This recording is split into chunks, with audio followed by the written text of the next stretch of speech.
All right, guys, welcome back to the show. Just to very quickly address something. I know that there's no lamp here, and there historically has been. Had a very tragic accident. Believe it or not, that 100-pound lamp was in a gale force winds at a location last week that we were filming in, and managed to blow off the table. And it was very sad, and it's very sad for multiple different reasons. So anyway, that's why there's no lamp.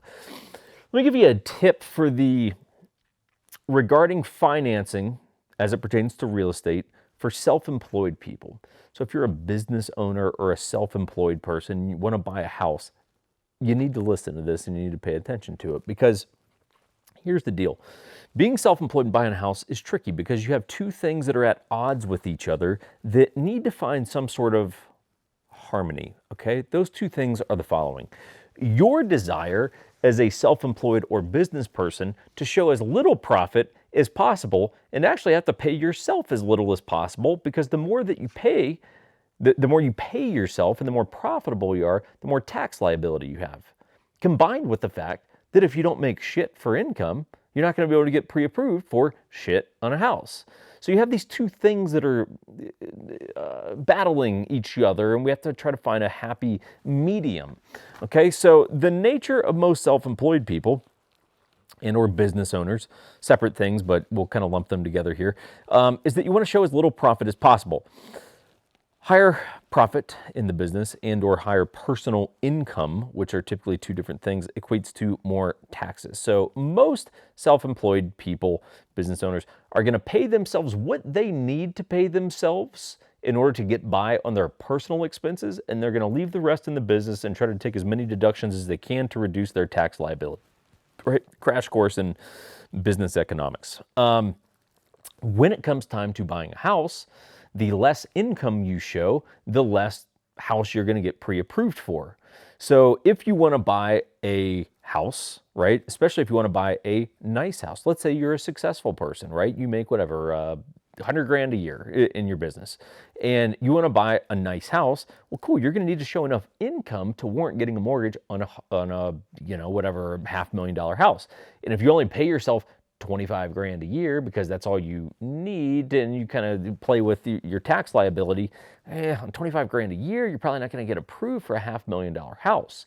So what is the answer to this? Because really heading into buying a house, you're going to want to show not necessarily as much income as possible, but you're going to want to talk to a lender here, okay? I don't have the right answer on this. You're really going to want to talk to a lender. We're happy to put you guys in touch with people if you need it, but like, you're going to want to talk to a lender to go, hey, look, I'm about 12 months out on buying a house, and you're going to need to figure out roughly how much you would like to spend on the house. So go, hey, look, it seems like $500,000 gets me about what I'm looking for. So Mr. Lender, 12 months out from looking to buy a $500,000 house, how much income do I need to show in order to buy that house? And you're going to scale your business. If you are let's say technically you have a business, but you're employed by your business, right? Which is the case by me. Technically, I'm an employee. I just happen to be an employee of my own company.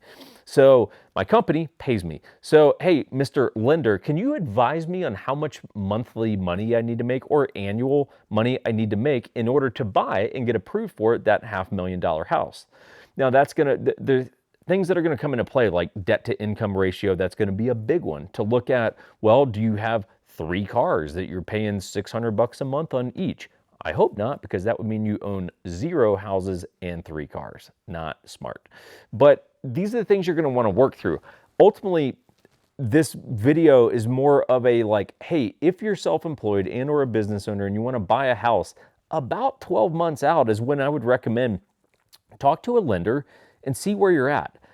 In a perfect world, I would almost time this around tax seasons. That way you can go like, hey, May 1 next year is when I'm looking to buy a house, which would mean about May 1 this year, roughly, is when I'm filing my taxes. So, hey, around that time, talk to my either whether it be CPA and or lender, probably talk to both, and just see, hey, what kind of income do I need to show so I know how much I need to pay myself in order to qualify for that house. I feel like I'm talking in circles a little bit, but the truth is this is somewhat complex stuff, and you need actual financial people to chime in on this, not a real estate agent, because that's not what I do. I sell you the freaking house. I don't finance the deal, okay? So that's it. Pro tip for those of you, because this really does wind up mattering when it comes around to buying a house. Quick bourbon hit for you. So I was I was at a state last week, and I saw old Bardstown, and the Bardstown, of course, I think is considered like the home of bourbon. Like it's the actual like town or city, little kind of small city in Kentucky that's considered, I think, like the home of bourbon, like the OG place. And old Bardstown is distilled by Willet, which is actually not even, Willet is a brand under the name of the distillery, which I'm blanking out on, but there's a distillery, they distill Willet, I know they do Rowan's Creek, Old Bardstown, and like one or two others, but I was really excited to see this, because this is about a, $35 bottle, something like that. Not outrageously expensive at all, but something that was on my list that I was really excited to see, that I was expecting to only really see in Kentucky. So, good find here. Haven't tried it. Oh, it's a sour mash. That's not a good sign for me. I haven't liked the sour mashes that I've had, but anyway, we'll give it a shot. I'll let you know if it's any good. If you need real estate help, let us know. We really help people out all over the country. So if you're in, Texas or Florida or wherever you are, you need real estate help, let us know. And we're happy to help. Beyond that, hope you guys are doing good. We'll see you next time.